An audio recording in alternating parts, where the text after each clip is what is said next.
Pemerintah Provinsi Jawa Tengah mempersiapkan program swasembada pangan tahun 2026 mendatang. Program ini sebagai bagian dari strategi memperkuat ketahanan pangan nasional sekaligus memperkuat posisi provinsi ini sebagai penopang sektor pangan dan industri.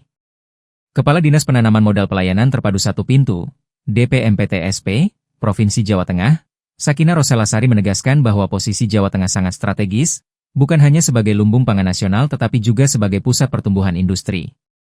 Menurutnya, penanaman modal asing, PMA, ingin berinvestasi di kota-kota yang sudah memiliki kawasan industri seperti Semarang, Demak, Kendal dan Batang, maka mereka diwajibkan memilih lokasi yang sudah ditetapkan sebagai kawasan peruntukan industri. Hal ini penting untuk menjaga keteraturan tata ruang dan perlindungan terhadap lahan pangan.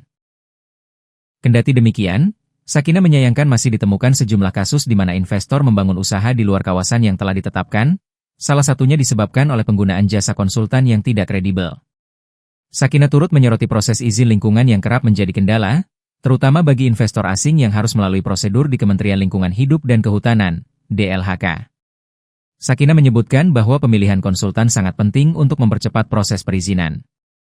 Dengan adanya swasembada pangan, Pemprov Jateng berharap penataan ruang dan arah pembangunan industri dapat berjalan beriringan dan tetap menjamin keberlangsungan lahan pertanian. Bahwa Jawa Tengah itu sebagai penopang pangan dan industri. Dan kami kalau ada investor yang ke DPMPTSP pasti kami sampaikan bahwa kalau memilih kabupaten kota yang ada kawasan industri, PMA itu wajib di kawasan industri atau kawasan ekonomi khusus. Kalau tidak ada, berarti misalnya PMA-nya memilih di luar kota Semarang, Demak, Kendal, Batang, itu wajib di kawasan peruntukan industri.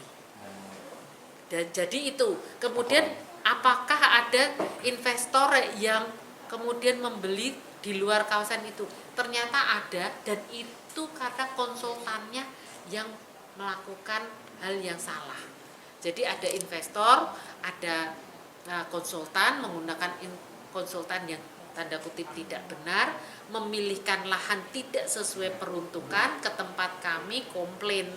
Nah, apa yang kami lakukan tentunya kami menyampaikan bahwa untuk berdirinya usaha wajib sesuai dengan regulasi. Hafifah Nur Hasanah melaporkan dari Kota Semarang, Jawa Tengah.